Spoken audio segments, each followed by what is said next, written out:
Darwin last year, and the start of the remarkable World Solar Challenge, the third running of a race across the burning heart of Australia, from Darwin to Adelaide in solar-powered electric cars. The shapes and sizes of cars from all over the world were eye-catching in the extreme, and none more so than Honda's ultra-aerodynamic Dream Racer. This is their second solar car. In the 1990 race, they were beaten by a Swiss university. But this year, with less sunshine than everyone predicted, and despite a spate of punctures, the Japanese car averaged over 50 miles an hour to win the event and set a new course record. Now, it's not every day a manufacturer allows you to drive such a specialised and expensive bit of kit, so we accepted an invitation to Honda's German tech centre with alacrity. Now, the whole point of the race was to use the power of the sun to push this ultra-streamlined device along. Now, to do that, it needed solar cells to create electricity. 25 square feet of them, all wired together to deliver around 2 horsepower. But that power wasn't enough to win the race. What this car also needed was batteries.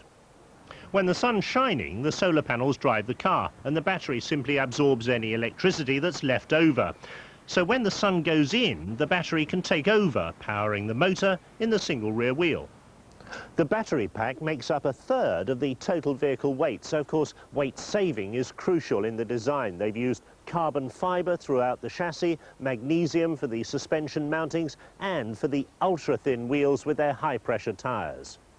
But of course they couldn't make it too fragile. It had to withstand 2,000 miles of Australian highway. Now this is the point where I get in. Bear with me, this could take some time. That wasn't too bad. Once in, I think the driving position is best described as snug. Control couldn't be simpler, a trigger to go, a lever to stop, and that means nothing for your feet to do. There's not much in the way of rear vision, so Honda have put a tiny camera on the tail and a little TV screen here for you, but even they admit it doesn't work terribly well. So all that's left, put on the windscreen and let's go.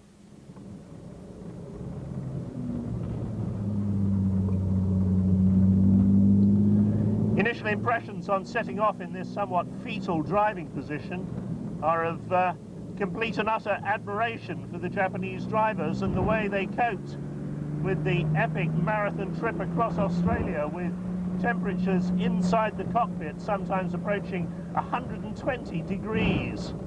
How on earth did they manage it?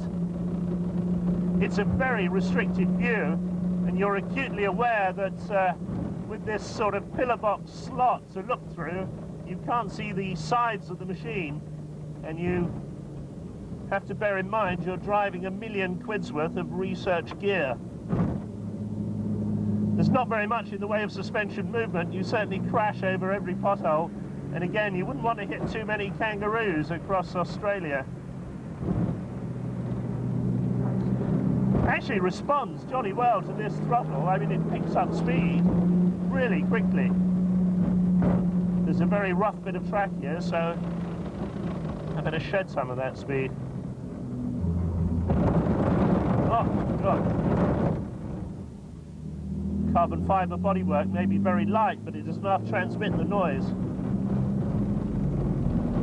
When you back off and the machine is coasting, in fact, the electric motor in the back there is working as a generator and is recharging the batteries. They tell me the main problems with driving it such long distances is to make sure you didn't fall asleep.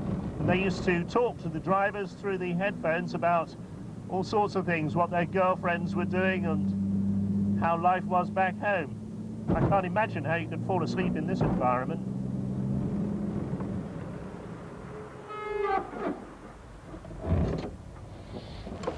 It was obviously a great achievement to win that Australian race, but if solar power is going to play a significant role in the future of practical electrical cars, then my guess is we're going to leave those solar panels on our house roofs rather than dragging them around behind us on our cars.